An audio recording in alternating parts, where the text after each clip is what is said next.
ખેતરમાં લટકેલા 11 કેવી હેવી વાયરના સંપર્કમાં આવતા ખેતરમાં કામ કરતા શ્રમિકને લાગ્યો કરંટ। રાજપીપળામાં જીઈબીની બેદરકારી સામે આવી છે। જીઈબીની પ્રી-મોન્સૂન કામગીરીની પોલ ખોલતી ઘટના રાજપીપળામાં ઘટી। ખેતરમાં લટકેલા 11 કેવી હેવી વાયરના સંપર્કમાં આવતા ખેતરમાં કામ કરતા શ્રમિકને લાગ્યો કરંટ। કરંટ લાગતા શ્રમિકના શરીરનો અડધો અંગ થોડા સમય માટે કામ કરતું બંધ થઈ જતા ખેતર માલિક ઘટના સ્થળ પર દોડી આવ્યા। સદનસીબે અડધો કલાક બાદ શ્રમિકને સારું લાગતા શ્રમિક તેના પરિવાર સહિત ખેતર છોડી ભાગી ગયા। હેવી કરંટ લાગતા છતાં કોઈ જાનહાનિ નથી, પરંતુ ખેતર માલિક સહિત અન્ય મજૂરોને જીવનનું જોખમ દેખાઈ રહ્યું છે। ખેતરમાં કેળા કટિંગનું કામ પણ બંધ થઈ જતા ખેતીમાં નુકસાનીની ભીતિ સેવાઈ રહી છે। વીજ કચેરીને ઘણા દિવસથી જાણ કરવા છતાં અત્યાર સુધી કોઈ કાર્યવાહી કરી નથી। અમારું ખેતર જે શ્રીરામ હેરિટેજ સોસાયટી જે વાવી રોડ પર ત્યાં આવેલું છે અને અહીંયાથી હેવી લાઇન પ્રસાર થાય છે અને હું બિલ્ડરને વારંવાર રજૂઆત કરેલી છે, જીબીમાં રજૂઆત કરી છે।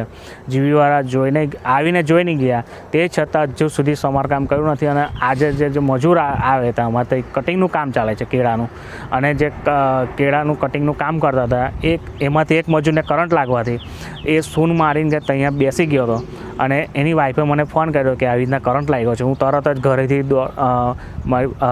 ગયો ખેતરમાં અને હું એને થોડુંક કસરત કરાવીને પછી પૂછ્યું કે હોસ્પિટલ જવાનું, પછી કસરત કરાવી છે, એમ તેમ કરાવ્યું છે તો થોડું સારું લાગ્યું। પણ એ ડરથી અહીંથી એ મજૂર ભાગી ગયા છે અને કોઈ બીજું મજૂર આવવા માટે અમારે તે રાજી નથી।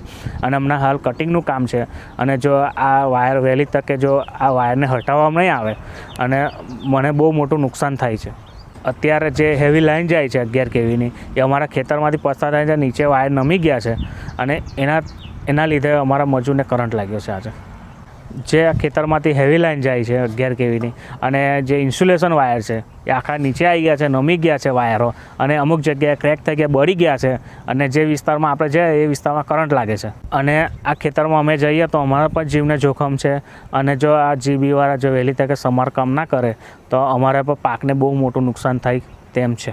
આ જીબીવાળા આવે અને વહેલી તકે આનું સમારકામ કરે અને હટાવે અહીંથી વાયર, એ અમારી માંગ છે। મને એક ભાઈએ કીધું કે કરંટ લાગ્યો છે મજૂરને, તો મેં તરત જ દોડી આવ્યા, ખેડૂત બી દોડી આવ્યા। મને વાત મળી કે આ કરંટ લાગ્યો છે, ત્યાં મેં ખબર પડી તો મેં ફટાફટ દોડી આવ્યા। ચાલ ભાઈ, મેં કીધું જોવા જવા દે કોને લાગ્યો કરંટ।